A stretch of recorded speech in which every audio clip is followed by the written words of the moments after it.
Les enquêtes ont tellement évolué depuis 2h30 de ces mercredis où la prison centrale de Butembo a été attaquée effectivement par les terroristes ADF-MTM qui sont venus à partir de la vallée de Moalika jusqu'à ici à Butembo, aidés n'est-ce pas par l'air supplétif pour n'est-ce pas mener les opérations qui consistent n'est-ce pas à recruter par force, parce que vous êtes sans ignorer que l'ennemi ADF-MTM voulait s'attaquer dernièrement à la prison de Kangwayi à Beni, et nous avons mis des dispositifs pour déjouer ça.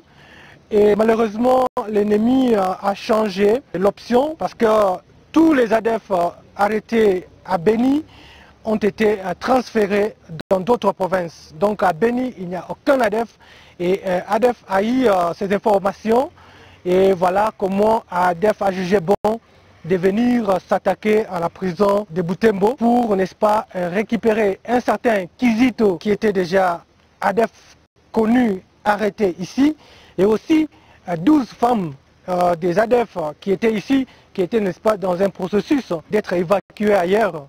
Mais malheureusement, dans cette opération qui a duré plus de 15 minutes, nous sommes intervenus avec retard parce que l'ennemi était armé lourdement et avec un effectif évalué à plus de 80 éléments qui ont opéré pendant 15 minutes.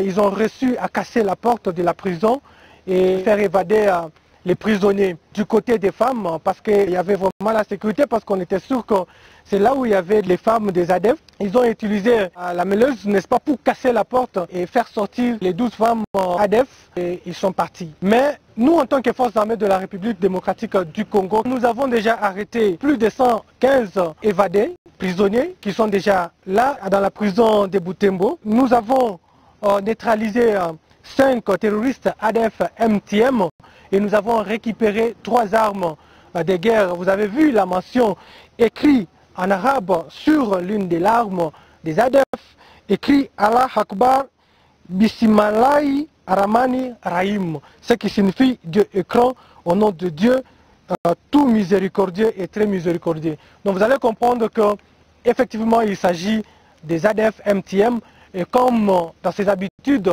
certainement l'État islamique va revendiquer ça dans les heures qui suivent. Ça ne sera pas une surprise pour nous ni pour les journalistes. Nous avons non seulement récupéré 3 armes de type AK-47, mais aussi nous avons récupéré plusieurs munitions de guerre.